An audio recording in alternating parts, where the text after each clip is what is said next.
All right. Hey, awesome authors. I am so excited to introduce to you. Well, I don't think she needs introduction in this group, but I'm excited for you to get to know this amazing friend and author and coach and mom, Mukkove Johnson. Mukkove, thank you so much for being with us tonight and sharing your author journey with the Answering the Call to Write group. Yeah, thank you so much for having me on, Meliza. I appreciate it. No, that's great. Thank you for being here. So, Mukkove is from Alaska. So, I love when it gets global. We don't often speak to a lot of people from Alaska. So, and you are a wife, mom to four kids. Three of them Yep. are grown, I believe, if I Yeah, remember. And then grown you and have, married. yeah, beautiful little girl, Yeah, still at home. How old is she? she's 6. Yes. So I'm sure life is full and busy. Yeah, Yes, yeah, indeed. yeah. Um, so Mukkove is also known as the mom mentor, and I love what she says on her profile that she brings hope to life, mothering, and relationships. And I've also checked out her Amazon bio, and I just loved what you've written there, Mukkove, about you ask the questions. Do you struggle with loving yourself, feeling unworthy, and knowing who you are? Because I can so relate to those questions. For me, it was yes, yes, and yes. I think the other thing that I absolutely loved is how you talk about how hearing God's voice has helped you. And it wasn't all those religious obligations of I need to do more and, perform more in order to Yeah. get that love and acceptance. And again, I just like, I read that and this girl is talking my language. I love that. I can so relate to that message. But what I want to just talk about today is a little bit about your author journey. And I am going to actually go through all your books because it's amazing to see how many things you've done and what's available on Amazon. I knew about a few of them, but I made some discoveries as I looked into it. And I'm going to tell everyone about the different books and ask you a little bit about each book. But I wanted to ask you first and foremost, what made you pick up your pen and write? What was that call to write for you? Um, Personal growth is really like I write for me, Hmm. and like that's just where I think and process and meet the Lord. Um, the first book that I published was The Christmas is About Jesus, and that came from wanting a meaningful, not Advent in like the liturgical sense of the 4 weeks, but like when I was a kid, we did the little calendars that had the little windows to open. And um, I'm like, but that didn't have anything to do with Jesus. And we're celebrating Jesus. And I'm trying to tell my kids that we're celebrating Jesus. So opening a little window with a doll or an angel or a Santa Claus, like that doesn't work for me. And so I looked and I just didn't see anything because, this was 20 years ago that I was writing this. Um, I just didn't see anything. And so I got the idea to just take the things that my kids were going to see anyway and find a way that that could remind us of Jesus and point us back to Jesus. And so I originally wrote that and illustrated it with paper piecing and I spent hours and hours at a friend's house making color copies for my nieces and nephews. Oh, that's amazing. And then over the process of like the next 4 or 5 years, my kids had to deal with me reading it to them with a pen because I was like, no, I don't Wow. like that what that says. I don't like the way that sounds. Um, and then I finally got up the courage to publish it. So I'm like, That's now a I can't edit when I read it to you anymore. It's done. Yeah, it's been edited several times. I Yes. love that you had the right audience for it as well. Hmm. yeah, every author knows it's good to have a beta group, right? Some people can give you Yes. feedback, and kids usually are quite honest with their feedback as well. So that's helpful. Yes. Okay, um, so who would you say is this Christmas book is for? Like, who is It's for your those person? moms that want to keep Jesus at the center of Christmas, and it's just overwhelming with everything that's out there. So, I wrote it when my kids were like 1, 2, and 3. So the devotions can all be read in less than 3 minutes. And That's it helpful. builds in that discussion. Like, I started the book with Deuteronomy 6, 9 through 6, where it says, teach these things to your children, talk about them when you rise up and when you get down and when you go on the way. And so by incorporating the things that we see, like trying to make that like, yes, okay, we're seeing ornaments everywhere. How does that remind us of Jesus? We're seeing the angel figurines everywhere. How does that remind us of Jesus? We're seeing Santa Claus everywhere. How does that remind us of Jesus? So it's a tool for those moms that like, yes, I want to do that, but I don't know how. Or I need, I don't have the bandwidth to think of those things. I love that. So I noticed that you have a family devotional as well. Is that the same book, or because you Um, have the yeah, the for the Christmas and the Easter one, it's the same book, but I'd originally published it with a publisher that went out of business. right? And I had originally called it an Advent devotional, but in talking to people, I discovered that that was confusing them if they grew up in a liturgical church that did the week by week thing. So then I just changed it to family devotions for December. So, Awesome. And then you have a coloring book as well to go with that. yeah, I did a coloring book because for my kids and my nieces and nephews, I made them ornaments. But I have yet, hey, please stop. I have yet to figure out a way to cost effectively manufacture the ornaments. But so I did the coloring pages so the kids can color if Yeah, they, can color a picture every day, or yeah. I don't know. Driving for That's every day is probably yeah, not and realistic, but they can color when they feel like it. that's also very useful to have some activities over the holiday. Keep them busy. Exactly. Yeah. I'm doing this, you do this. Yeah. Right. And then you have the Christmas, Easter is about Jesus as well, which is just wonderful that you have this little resource to help moms have that conversation with their kids, that Easter is not just about bunnies and chocolate eggs. Yeah. Yeah. And then in the Easter one, I added, I think I called it More Time with God. And I have like 3 different suggestions for each devotion of an activity or a question to ask God, or, something to kind of carry it on and go deeper. Yeah.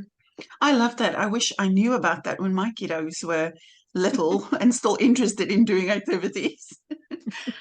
Um, then you've written a book called Mess to Majesty.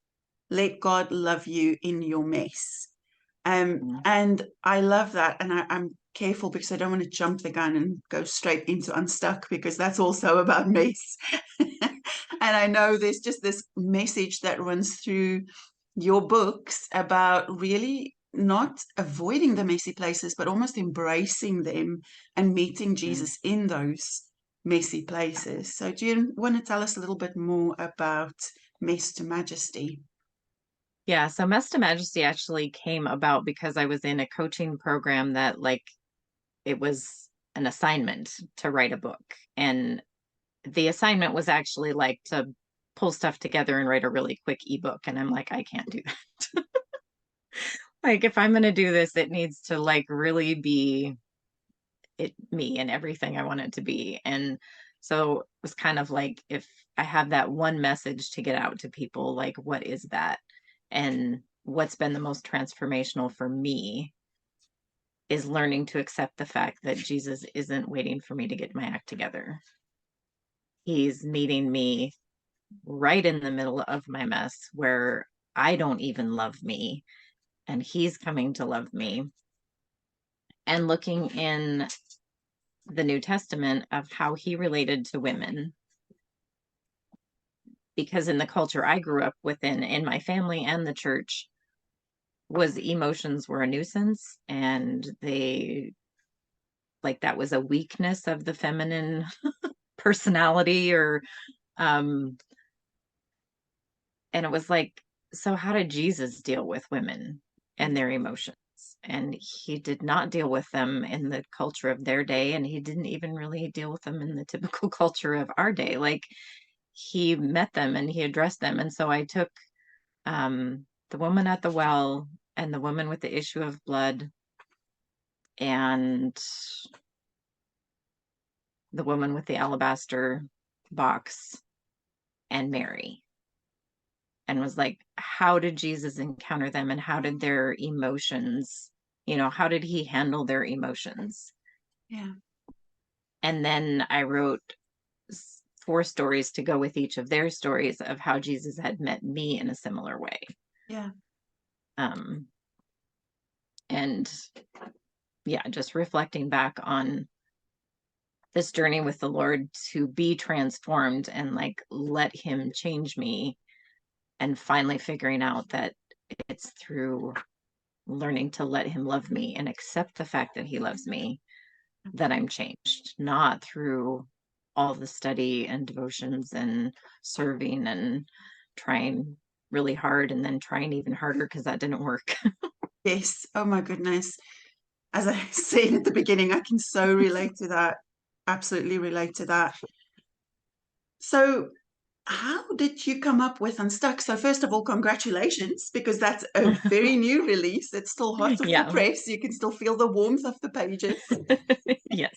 Um, how did you get the concept for Unstuck? Because you did your own illustrations. It's just such a gorgeous piece of work that you Oh, put thank you. together.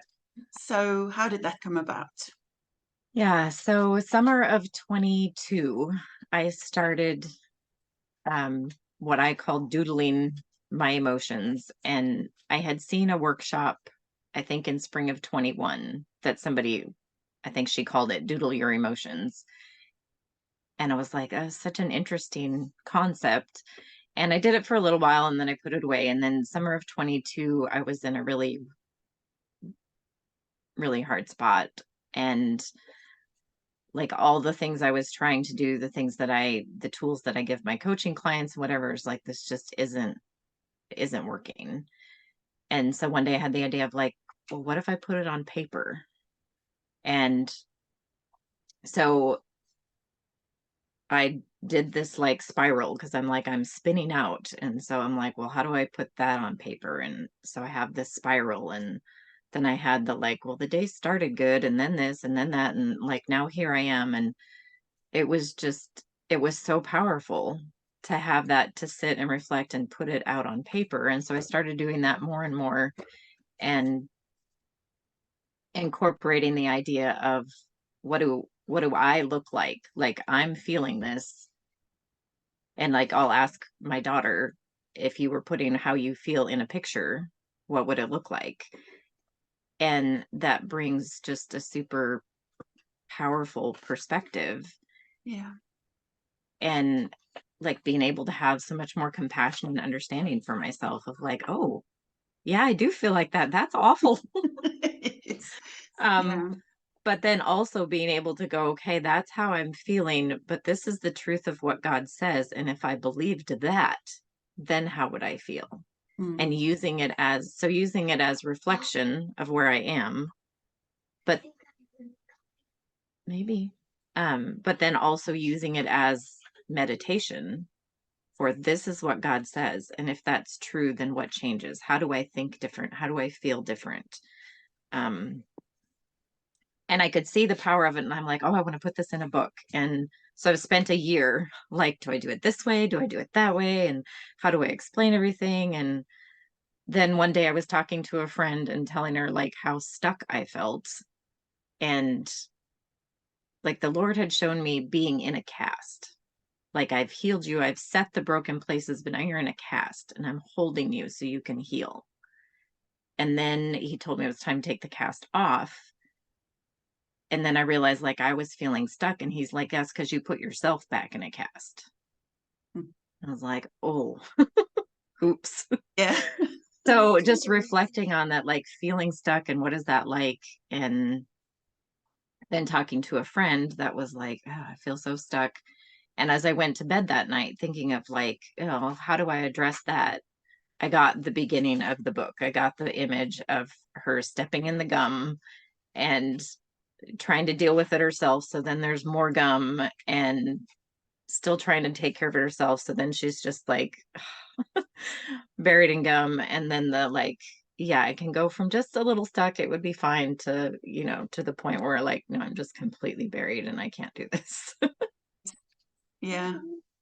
I love that concept, and I think this is where your technique of heart doodling is so powerful, because so often we can just walk with the mess without really stopping to unpack it. And Mm-hmm. it's such a fun way of actually, well, I don't know if it's always fun, but it's such a creative way, I should say, of just sorting out what's going on. And I think whether you journal or you doodle, just getting all of that stuff out on paper and you can actually look at it, then you can start dealing with all the emotions and all the stuff. You can check whether those things are true, whether that is what Mm-hmm. God says, or what, because we just get so tangled up in nonsense every day. Like, I love that. Mm-hmm. I absolutely love that.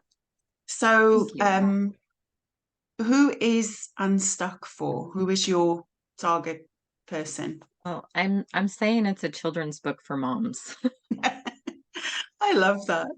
because we want, like, when I was trying to grow through all my stuff when my bigs were little, I didn't know what it looked like. Like, Yeah. I knew I wanted to be different. I knew what I didn't want to do, but I didn't know what to do. And I've found the most powerful thing is that if I can figure out how to explain it to them, Yes. then I know what to do. Like, Yes. when Yeah. we try to figure out the adult ways, we make it way too complicated. So I wanted it to be a tool for moms like me that are like, I don't know what this looks like, but I don't want my kids to have to wait in another generation to figure this out. Like, I can show them what that looks like now, and I'm learning and growing at the same time. Yeah. I love that. I love that. It's just I just think, imagine if our parents knew how to teach that to us when we were growing up, like dealing with Yeah. your mental mess, dealing with those emotions and those feelings. Man, it'll make a difference. So Mhm. yeah, for those who are listening, if you have little ones, moms, get a copy of Unstuck. It is going to be absolutely worth having those conversations with your little ones. Absolutely awesome.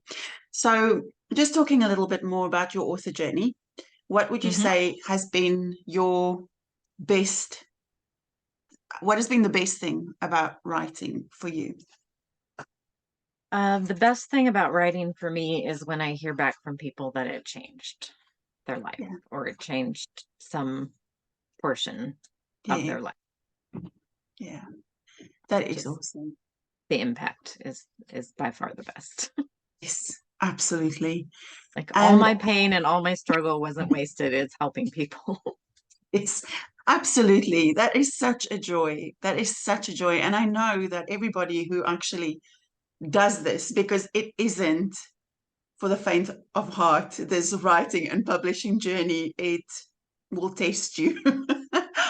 um, so it makes all those ups and downs worth the pain of the process when you hear back and it's touched somebody's life. I love that. What has been your most challenging parts of being an author? Um, I think the most challenging part is getting over my ideas of what it's supposed to look like. Mm, yeah, Of um for the actual writing. And then marketing is a whole different beast. Like, I wrote the Christmas book and I like to write and the creativity and all of that. And then it was like, but now I have to sell it. Like, it's not going to sell itself. That is definitely the hardest part for me, because I like to create. I like that creation process, and I'm always learning things. So I always have more things to share and more things I want to create.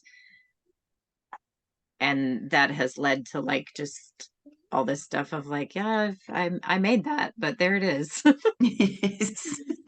So definitely figuring out how to sell what I have produced, because I know it's life changing, but we kind of grow up in a Christian culture that says it's not okay to say that you created something life changing with the Lord.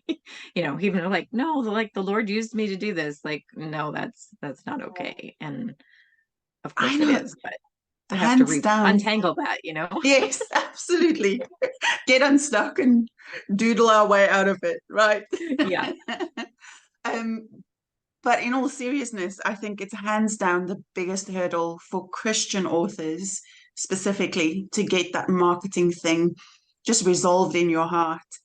I think that's one of the reasons why it's so incredibly important to solidify that call of God on your life and be confident in what He asked you to do. Like, I had to go back. I still have days where I have to go back to my journal and kind of look at what the Lord gave me on that very first day that He said to me, I want you to write this book. Because you second guess all the time, and then marketing is no fun because it just feels like so uncomfortable because, am I self-promoting? Am I trying to, yeah, it's a tough one. It's an absolute tough one. But that I had to recognize that that is a lie of the enemy as well. You have a Hmm. light in you, you have a message in you that the world needs. And there is somebody sitting in darkness. I love that Isaiah 61, that, we are also anointed to bring the good news to the poor. And everybody has Oh, good news, and everybody has a specific group of poor that they are speaking to. So it's yes. understanding what your good news is and who your audience is, your poor. Who are you meant to reach with your message? And then just be confident and get it out there and tell the world, here it is. Shine. I'm shining my light. Yeah. And I think growing up I think I don't know, it's maybe a Western thing, it's an American thing of we go to the experts.